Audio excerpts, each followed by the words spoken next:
Une grande joie et une grande fierté, une grande satisfaction. C'est un trophée qui permet de remercier et de reconnaître tout le travail fait d'abord par les équipes de My Family Up et ensuite par tous les aidants qui ont co-construit notre application de soutien aux aidants. Ces aidants, ils sont répartis sur l'ensemble du territoire français.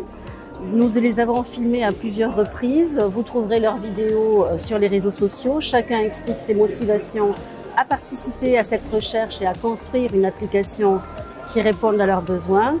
Donc je pense que ce soir, c'est d'abord et avant tout un grand remerciement pour eux. Pour la société, ça représente une reconnaissance aussi du travail engagé par toutes les équipes. Il faut savoir que notre IA est 100% française, éthique. On ne s'appuie pas sur ChatGPT. Et ça représente un travail extrêmement laborieux que de construire une IA en santé mentale qui accompagne les aidants. C'est à peu près 8 années et demie de travail. Nous avons aujourd'hui un contenu. C'est une IA qui représente autant d'écrits que l'encyclopédie française.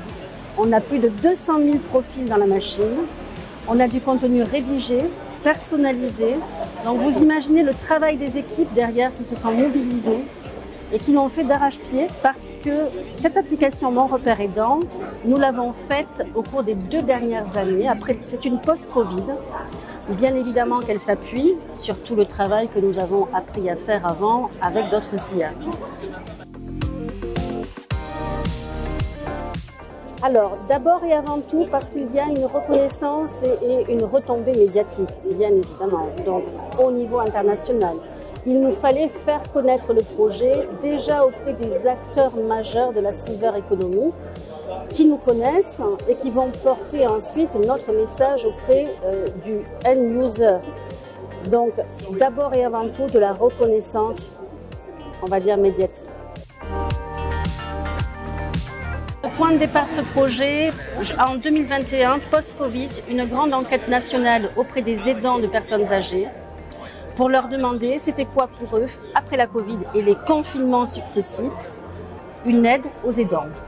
Et là, ils se sont lâchés. Ils savaient très bien ce qu'ils voulaient et surtout ce qu'ils ne voulaient pas. Et bien sûr, les aidants étaient totalement ouverts à l'intelligence artificielle. Ils sont extrêmement pragmatiques. Ce qu'ils veulent, c'est des solutions personnalisées.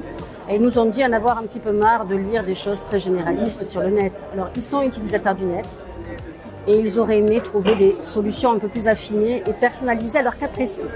Ben, c'est exactement ce qu'on leur a construit.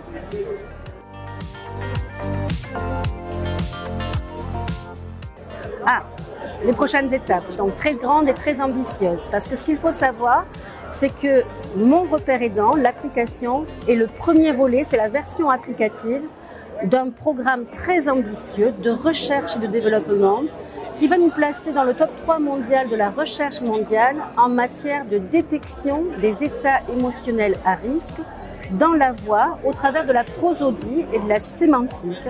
Tout ça en temps réel dans la voix du sujet âgé. Alors quand je vous parle de prosodie et de sémantique, ça veut dire quoi?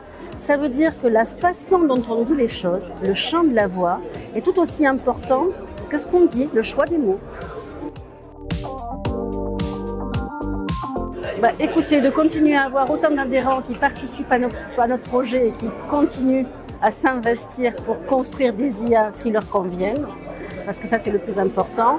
Vous pouvez aussi nous souhaiter pour toute l'équipe beaucoup de courage et beaucoup de motivation, parce que c'est un travail très de longue haleine. Vous pouvez également nous souhaiter d'avoir beaucoup d'acteurs qui vont acheter notre solution, puisqu'aujourd'hui, ça y est, elle est mature et prête à être commercialisée.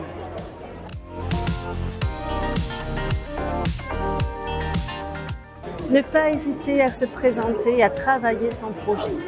Donc ce sont des jurys experts avec un regard très affiné sur les situations et qui sont capables de porter un jugement très pointu sur une situation. Donc il faut être très cohérent, ne pas arriver avec un projet qui soit un peu trop tendre ou pas suffisamment maturé.